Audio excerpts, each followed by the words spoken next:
വന്നിരിക്കുന്നത് ഒരു നാടൻ കറിയുടെ റെസിപ്പിയുമായിട്ടാണ്. നേന്ത്രവാഴയ്ക്കയും ഉണക്കമീനും വെച്ചിട്ടുള്ള ഈ കറി വളരെ പെട്ടെന്ന് റെഡിയാക്കാം. അതുപോലെ നല്ല ടേസ്റ്റുമാണ് ഇത് കഴിക്കാൻ. കഴിച്ചവർക്ക് അറിയാം ഇത് എത്രത്തോളം ടേസ്റ്റിയാണെന്ന്. ഏത് മീനിലും ചെയ്തെടുക്കാം കേട്ടോ. അപ്പോൾ നമ്മളിത് എങ്ങനെയാണ് റെഡിയാക്കുന്നത് എന്ന് നോക്കാം. ഞാനിവിടെ ഇതുപോലത്തെ 10 മീനാണ് എടുത്തിട്ടുള്ളത്. ഉണക്കമീനാണ് ഞാൻ ഇവിടെ എടുത്തിട്ടുള്ളത് കേട്ടോ.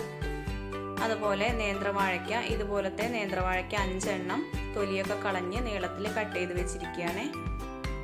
ഇനി ഇതിലേക്ക് ഞാൻ 3 കഷ്ണം കൊടംപുളി വെള്ളത്തിൽ കുതിർത്തെടുത്തിട്ടുണ്ട്. അതുപോലെ ആവശ്യത്തിന് കല്ലുപ്പ്, ഒരു നുള്ളു ഉലുവ, ഒരു നുള്ളു കടുക് എടുത്തിട്ടുണ്ട്. ഒരു 8 ചെറിയുള്ളി കട്ട് ചെയ്തത്, ആവശ്യത്തിന് കറിവേപ്പില. ഇനി നമ്മൾ അരപ്പിനായിട്ട് അരമുറി നാളികേരം, 3 ചെറിയ ഉള്ളി, 1/2 ടേബിൾ സ്പൂൺ മല്ലിപ്പൊടി, 1/4 ടേബിൾ സ്പൂൺ മഞ്ഞൾപ്പൊടി, 1 ടേബിൾ സ്പൂൺ നിറയെ മുളക് പൊടി എടുത്തിട്ടുണ്ട്. പച്ചമുളക് വേണമെങ്കിൽ അതും ചേർത്ത് കൊടുക്കാം കേട്ടോ. ഞാനിവിടെ മുളക് പൊടി മാത്രമേ ചേർത്ത് കൊടുക്കുന്നുള്ളൂ. ഇനി ഇതൊന്നെല്ലാം നന്നായി അരച്ചെടുത്തിട്ട് വേണം ആദ്യം അരപ്പ് റെഡിയാക്കാം കേട്ടോ. അപ്പോൾ അരപ്പ് ഇവിടെ റെഡി ആയിട്ടുണ്ട്. ഇനി നമുക്ക് കറി തയ്യാറാക്കാം. അപ്പം നമ്മൾ മൺചട്ടിയിലാണ് റെഡിയാക്കുന്നത്. അതിലേക്ക് കായ ചേർത്ത് കൊടുത്തിട്ടുണ്ട്.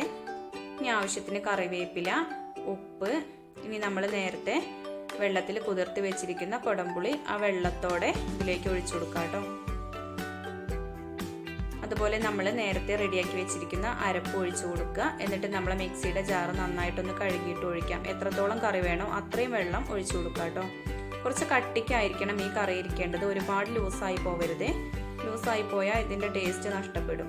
അപ്പോൾ കുറച്ച് കട്ടിയോട് കൂടി തന്നെയാണ് നമ്മളെ കറി ഇരിക്കേണ്ടത്. അപ്പോൾ ഞാനിവിടെ കുറച്ചുകൂടി വെള്ളം ചേർത്ത് കൊടുക്കുന്നുണ്ട് കേട്ടോ. ഇനി ഇത് നമ്മൾ തയ്യാറാക്കുന്നത് ഇന്ന് വിറകടുപ്പിലാണ്. വിറകടുപ്പിൽ റെഡിയാക്കുമ്പോഴാണ് ഇതിൻ്റെ ആ കറക്റ്റ് ടേസ്റ്റ് വരുള്ളൂ. മൺചട്ടിയിലും വിറകടുപ്പിലും ആയിരിക്കുമ്പോൾ നല്ല ടേസ്റ്റി ആയിരിക്കും.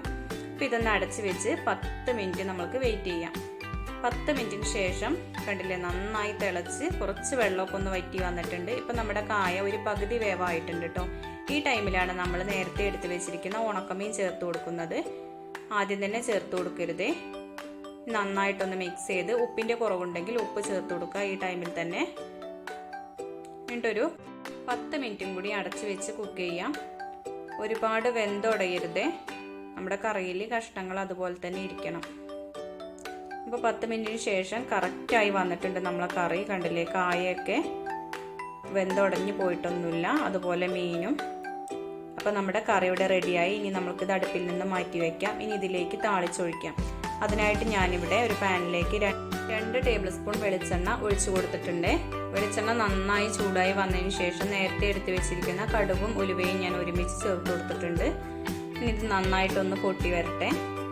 ഈ താളിച്ച് ഒഴിക്കും കൂടി ചെയ്യുമ്പോഴാണ് നമ്മുടെ കറി നല്ല ടേസ്റ്റ് ഉണ്ടായിരിക്കുള്ളൂ കേട്ടോ. അപ്പോൾ ഇത് നന്നായി പൊട്ടി വന്നതിന് ശേഷം നമ്മൾ നേരത്തെ കട്ട് ചെയ്ത് വെച്ചിരിക്കുന്ന ചെറിയുള്ളി ചേർത്ത് കൊടുക്കാം. ചെറിയുള്ളി നന്നായിട്ടൊന്ന് മൂത്ത് വരട്ടെ. നന്നായി മൂത്ത് വരണം കേട്ടോ. അപ്പോൾ ഈ ടൈമിൽ നിങ്ങൾക്ക് വറ്റൽമുളക് ഉണ്ടെങ്കിൽ ചേർത്ത് കൊടുക്കുക. എൻ്റെ കയ്യിലില്ലാത്തതുകൊണ്ട് ചേർത്ത് കൊടുക്കുന്നില്ല. ഇനി ആവശ്യത്തിന് കറിവേപ്പിലയും ചേർത്ത് നമുക്ക് താളിച്ചത് കറിയിലേക്ക് ഒഴിച്ചു കൊടുക്കാം. കറിയിലേക്ക് ഒഴിച്ച ഉടനെ തന്നെ കറി അടച്ചു വെക്കണേ. ആ സ്മെല്ലൊന്നും പുറത്തേക്ക് പോവാതെ നോക്കണം. നമ്മൾ കറി ഇനി ഒരു 5 മിനിറ്റിന് ശേഷം തുറന്ന് നോക്കാം. 5 മിനിറ്റിന് ശേഷം ഞാനിവിടെ തുറന്ന് നോക്കിയപ്പോൾ നല്ലൊരു സ്മെല്ല് വരുന്നുണ്ട്. അടിപൊളി ടേസ്റ്റി ആയ ഒരു കറിയാണിത്. ചോറിൻ്റെ കൂടെ ഈ ഒരു കറി ഉണ്ടെങ്കിൽ വേറെ സൈഡ് ഡിഷ് ഒന്നും നമുക്ക് വേണ്ട കേട്ടോ. കണ്ടില്ലേ, ഒരു കുറുകിയ കറിയാണിത്. അപ്പോൾ ഇന്നത്തെ റെസിപ്പി എല്ലാവർക്കും ഇഷ്ടപ്പെട്ടു എന്ന് വിചാരിക്കുന്നു. ഇഷ്ടപ്പെട്ടുവെങ്കിൽ ലൈക്ക് ചെയ്യുക, ഷെയർ ചെയ്യുക, കമൻറ്റ് ചെയ്യുക. സബ്സ്ക്രൈബ് ചെയ്യാതെ ആരെങ്കിലും എൻ്റെ വീഡിയോ കണ്ടുകൊണ്ടിരിക്കുന്നുണ്ടെങ്കിൽ ഒന്ന് സബ്സ്ക്രൈബ് ചെയ്ത് സപ്പോർട്ട് ചെയ്യുക. സബ്സ്ക്രൈബ് ചെയ്യുമ്പോൾ തൊട്ടടുത്ത് കാണുന്ന കുഞ്ഞു ബെല്ലൈക്കണം കൂടി ഒന്ന് പ്രസ് ചെയ്യുക. അപ്പോൾ 3 ഓപ്ഷൻ വരും. അതിൽ ഓളെന്ന് വേണം സെലക്ട് ചെയ്യാനായിട്ട്. എന്നാലേ ഞാനിടുന്ന പുതുപുത്തൻ വീഡിയോസിൻ്റെ നോട്ടിഫിക്കേഷൻ നിങ്ങൾക്ക് പെട്ടെന്ന് ലഭിക്കുകയുള്ളൂ. അപ്പോൾ ഒരിക്കലെങ്കിലും ഈ കറി ഒന്ന് ട്രൈ ചെയ്ത് നോക്കണേ. താങ്ക്